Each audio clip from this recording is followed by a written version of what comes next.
technology, it's just incredible, in these last few years, how it has just, it's unstoppable now. You can do anything. And I've seen the tests that they've done of Ozzy, and you can see every pore on his face.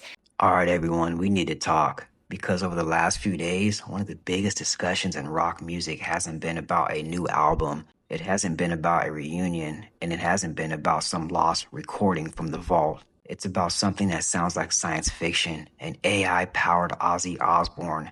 Full steam ahead. We've been in development at Sony for a number of years now. Script is done. We're just making some final tweaks. Last week, it was revealed that Ozzy Osbourne was set to be reanimated through AI technology. Apparently, the Osbourne family is planning on whipping out an AI Ozzy hologram, and this feels disgusting. Mr. Crowley. We could all now enjoy some cheap facsimile of him. Evidently threw an unconscious bath on the stage. Ricky Man!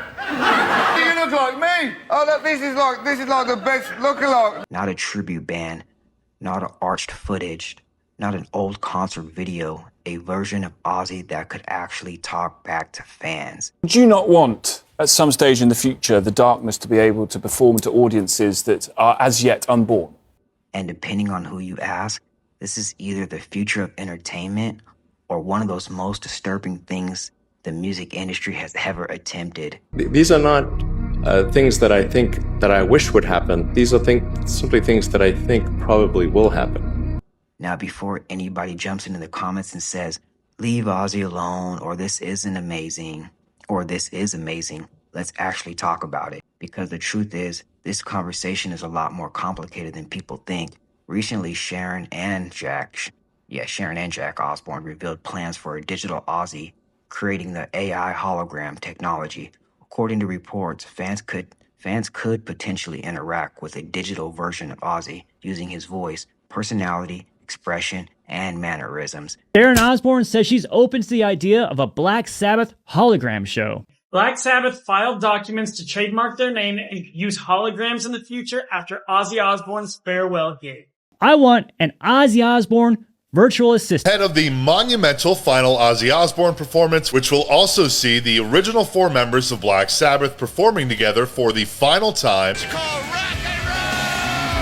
And immediately the internet exploded. Some fans were fascinated, others were horrified, and honestly, I understand both sides.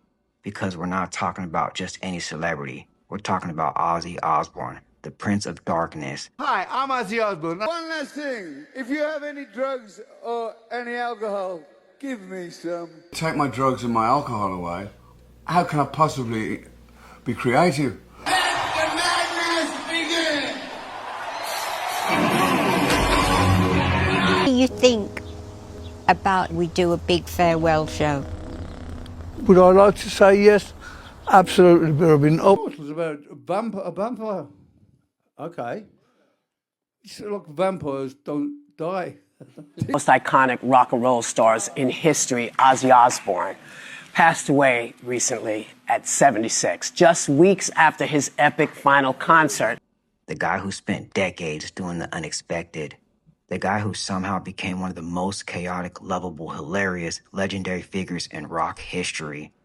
And that's exactly why this debate feels different. Because Ozzy wasn't just a musician, he was a personality, a force of nature, a guy who could make you laugh 1 minute and blow your mind the next. I get a regular job. I couldn't conform to any system. I didn't want to get a job I had several jobs in factories. What would you say to those fans that have stuck with you through the highs and the lows? The bottom of the line is, if it wasn't for them, I wouldn't be sitting in this house now. So the question becomes, can technology really recreate someone like that? Or does it risk turning a legend into a product? That's where a lot of criticism starts. Breaking rock news. Nearly a year after Ozzy Osbourne's passing, his legacy may be entering a completely new era. Sharon and Jack Osbourne have revealed plans for an AI-powered Ozzy experience that could allow fans to interact with a digital version of the legendary Black Sabbath frontman using his voice, personality, and responses based on what Ozzy may have said. The project, developed with technology partners, aims to preserve Ozzy's legacy for future generations and could eventually travel around the world. But the announcement is already raising big questions among fans. Would you want to talk to an AI version of Ozzy? Is this a groundbreaking way to preserve rock history, or does it cross a line? Could this become the future for legendary artists? And perhaps the biggest question of all, what do you think Ozzy himself would say about it? That's true. Across social media, fans have been using the word like cash grab, creepy, disturbing, let him rest. Some believe recreating a deceased artist digitally crosses a line. Others worry that AI version of musicians slowly replace a human element that made those artists special in the first place. But then there's another side, a side that doesn't get discussed nearly enough. What if this isn't about replacing Ozzy? What if this is about preserving him? Because according to Jack Osbourne, this wasn't some random idea that appeared after Ozzy's passing. Jack has publicly stated that discussion about technology happened before Ozzy's passing away, and that his father would have been interested in seeing what could have been done with it. Yeah. Now, whether fans agree with that or not, that's a different conversation. But it does change the story, because if Ozzy knew about it, and if he approved of it, then suddenly the discussion isn't about disrespecting his wishes. It's about whether fans are comfortable with those wishes. Those are two totally different debates, if you ask me. Now let's talk about the elephant in the room, money. Because whenever a celebrity estate launches something new after a person's death, people immediately ask, who's making the money from this? And honestly, that's a fair question. But let's look at reality for a minute. Not celebrity reality, real reality. People sell things every day: cars, jewelry, homes, collectibles, businesses. Sometimes people, well, okay, not really. Sometimes because they want to, sometimes because life requires it. And while the Osbournes are obviously not living the same life as most of us, maintaining a global brand isn't free. The Osbournes name became much bigger than one man. It's a merchandise, licensing, television, publishing, music, business partnership, legal obligations, employees, projects, an entire machine built over decades. And somebody has to make decisions about what's happening next. Could money be a part of this decision? Of course. Almost every major entertainment decision involves money. That doesn't automatically mean it's the only reason. And honestly, if we're being fair, Sharon Osbourne spent decades helping build Ozzy's career from the ground up. Love her or hate her, she's helped transform Ozzy from a struggling musician into one of the most recognizable names in rock history. We can all agree on that. Which brings me up to something I haven't heard many talk about yet. What if this technology actually helps fans? Think about it. How many people are watching this video and never got to see Ozzy live? How many younger fans discover him through YouTube, through streaming, through parents, through Black Sabbath records? Those fans never got the chance.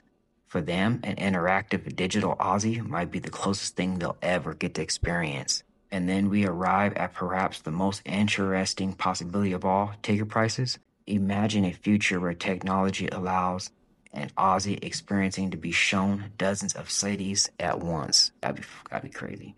Imagine lowering production costs, smaller venues, cheaper tickets. Maybe instead of paying hundreds or even thousands of dollars for premium experiences, a fan pays $25. Maybe they still have money left over for food, gas, a t-shirt, and then a ride home. Now, am I saying that's definitely going to happen? No, but it's worth discussing, because one of the biggest complaints in music history is affordability, and technology could completely change that conversation. And then we come to the hardest part of the entire story: the family. Because while fans debate online, this isn't just a business discussion for them. This is personal. Imagine being Sharon Osbourne. Imagine seeing a digital version of the person you spent most of your life with standing in front of you, talking, moving, sounding familiar, close enough to bring back memories, close enough to break your heart. Would that be comforting? Or would it be painful to people? Or would it be both? I honestly don't know. And I don't think anybody knows until they're in that situation. That's why I think this story gets much bigger than AI, much bigger than holograms, much bigger than Ozzy.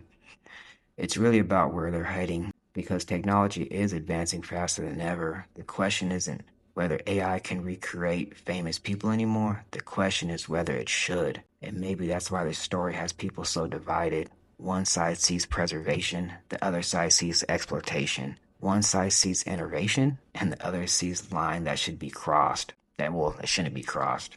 And somewhere in the middle, millions of Ozzy fans are trying to figure out how they feel about it. So now I want to hear from you. If this digital Ozzy becomes a reality, would you support it? Would you buy a ticket? Would you talk to him? Or do you believe some legends should remain exactly as we remember them, you know? Let me know your comments because I have a feeling this conversation is only just the beginning. I'll see you guys in the next one.